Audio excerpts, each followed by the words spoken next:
দর্শক, আপনাদের সালাম ও শুভেচ্ছা। আজকের আলোচনায় আপনাদের সবাইকে স্বাগত জানাচ্ছি। আমি ফরহাদ হোসেন। আপনারা নিশ্চয়ই ইতিমধ্যে জেনেছেন যে বৃহস্পতিবার দিনভর বাংলাদেশের অর্থনৈতিক খাত সিকিউরিটিজ অ্যান্ড এক্সচেঞ্জ কমিশনের চেয়ারম্যানের পদত্যাগ এবং নতুন চেয়ারম্যান নিয়োগ নিয়ে বেশ শোরগোল ছিল। ইতিমধ্যে ওই দিন সকালেই, মানে বৃহস্পতিবার সকালেই, যিনি দায়িত্বরত চেয়ারম্যান ছিলেন রাশেদ মাকসুদ, উনি এবং 4 জন কমিশনার ওনারা ওনাদের দায়িত্ব থেকে পদত্যাগ করেন। তারপরই দুপুরবেলা নতুন চেয়ারম্যান হিসেবে মাসুদ খানকে নিয়োগ দেওয়া হয় এবং সেই সঙ্গে 3 জন কমিশনারকেও নিয়োগ দেওয়া হয়েছে। মাসুদ খান সম্পর্কে আপনারা হয়তো অনেকেই জানেন। উনি বাংলাদেশের অন্যতম একটি বহুজাতিক প্রতিষ্ঠান ইউনিলিভারের চেয়ারম্যান হিসেবে দায়িত্ব পালন করেছেন। তার মানে হচ্ছে বেসরকারি খাতে ওনার বেশ বড় ধরনের একটি অভিজ্ঞতা রয়েছে। এছাড়াও যে 3 জন কমিশনার রয়েছেন তারাও বেসরকারি খাত থেকে এসেছেন। এর ভিতরে একজন নারী এবং আইনজীবী রয়েছেন। একটা জিনিস বেশ লক্ষণীয় এবং এইবারের সরকারের ক্ষেত্রে এই জিনিসটা বেশ স্পষ্ট হচ্ছে যে এর আগে আপনারা দেখেছেন যে বাংলাদেশ ব্যাংকের গভর্নর নিয়োগ নিয়েও বেশ আলোচনা সমালোচনা হয়েছে। উনি একজন বেসরকারি খাতের উদ্যোক্তা এবং একটি গার্মেন্টস কারখানার রপ্তানিমুখী গার্মেন্টস কারখানার একজন ব্যবস্থাপনা পরিচালক হিসেবে দায়িত্ব ছিলেন। তার মানে হচ্ছে যে আর্থিক খাতের যে নিয়ন্ত্রক প্রতিষ্ঠানগুলো আছে সেই প্রতিষ্ঠানগুলোতে বেসরকারি খাতে কাজ করেছেন, অভিজ্ঞতা আছে, খুব কাছ থেকে বেসরকারি খাতে অনেক দিন দেখেছেন এবং সেই সমস্যাগুলো সম্পর্কে জানেন, বোঝেন, এমন ব্যক্তিদেরকেই আসলে নিয়ে আসা হচ্ছে বা নির্বাচিত করা হচ্ছে। এটা অনেকটা আমেরিকান স্টাইলও হতে পারে। আমরা যুক্তরাষ্ট্রের ক্ষেত্রেও সাধারণত এই ধরনের বিষয়গুলো দেখি। তো এর আগে কি হয়েছে? এর আগে আমরা দেখেছি যে সাধারণত এই সমস্ত পদগুলোতে বিশ্ববিদ্যালয়ের অধ্যাপকদের আগের সরকার চুজ করেছে। আপনারা জানেন যে এর আগে বাংলাদেশ সিকিউরিটিজ অ্যান্ড এক্সচেঞ্জ কমিশনের পরপর 2 জন চেয়ারম্যান ছিলেন ঢাকা বিশ্ববিদ্যালয়ের 2 জন অধ্যাপক, এম খায়রুল হোসেন এবং শিবির ওবায়দ। অন্যদিকে বাংলাদেশ ব্যাংকের গভর্নর ডক্টর আতিউর রহমান, উনিও ছিলেন বিশ্ববিদ্যালয়ের অধ্যাপক। তো তার মানে হচ্ছে যে সম্ভবত বর্তমান সরকার আগের সরকারের দিক থেকে এক ধরনের একটি কি বলবো, এটাকে বার্তা নিয়েছে যে বিশ্ববিদ্যালয়ের অধ্যাপকদের যদি আর্থিক খাতের বিভিন্ন নিয়ন্ত্রক সংস্থায় দেওয়া হয় তাহলে ওনারা যে নীতিগত সিদ্ধান্তগুলো নেন সেই সিদ্ধান্তের ক্ষেত্রে হয়তো নানা ধরনের প্রভাব কাজ করে বা ওনারা ওনাদের মতো করে হয়তো সিদ্ধান্ত ঠিক নিয়ে উঠতে পারেন না বা এই ধরনের বিষয়গুলো কাজ করে থাকতে পারে। কিন্তু এবার যেটা হয়েছে যে একদম বেসরকারি খাতের লোকগুলোকে দেওয়া হয়েছে এখানে।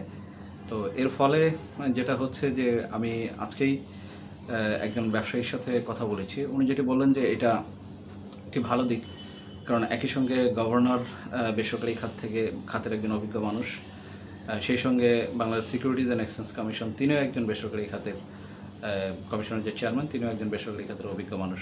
তাতে করে তারা খুব আশাবাদী যে এই যে ভিতরের যে সমস্যাগুলো বেসরকারি খাতে বা ব্যবসা পরিচালনার ক্ষেত্রে, এই সমস্যাগুলো তারা নিজেরা ফেস করে এসেছেন, তারা দেখে এসেছেন। তো এখন যেহেতু তারা এই দায়িত্বশীল চেয়ারে বসেছেন, তো সেই সমস্যাগুলোর যৌক্তিক এবং চমৎকার কিছু সমাধান তারা আশা করছেন এবং তারা খুবই আশাবাদী যে এই সমস্যাগুলো দ্রুত আইডেন্টিফাই হয়ে তারা সমাধানের ক্ষেত্রে এগিয়ে যাবেন।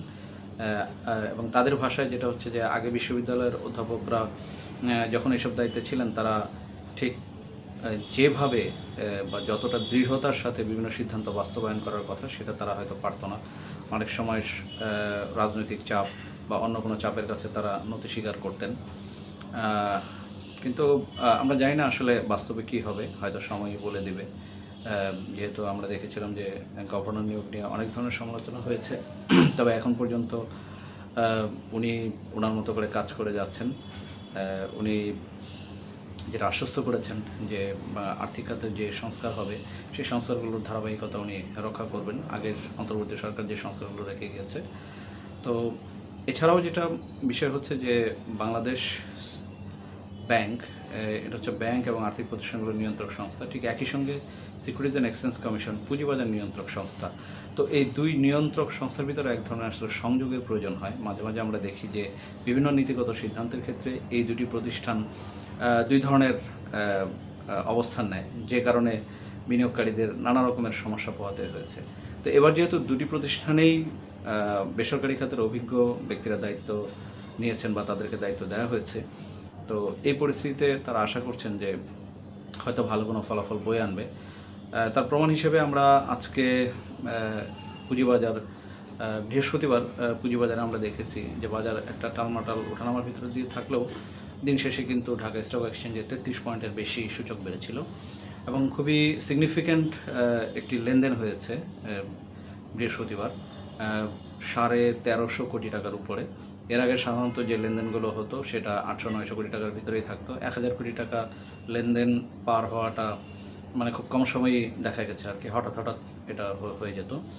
তো সম্ভবত বিনিয়োগকারীরা এই বার্তা দিতে যাচ্ছেন যে যেহেতু বেসরকারি খাতের একজন অভিজ্ঞ ব্যক্তি এসেছেন এবং আগের চেয়ারম্যানের বিরুদ্ধে যে অভিযোগটা ছিল যে উনি ঠিকমতো কমিশন পরিচালনা করতে পারছিলেন না, তো এখন যিনি এসছেন উনি যেহেতু খুব গভীরভাবে বেসরকারি খাতের সাথে সম্পৃক্ত, উনি ওনার নীতিগুলোকে ঠিক ওইভাবে পরিবর্তন করতে পারবেন এবং উনি আজকে সেই বার্তাও উনি দিয়েছেন।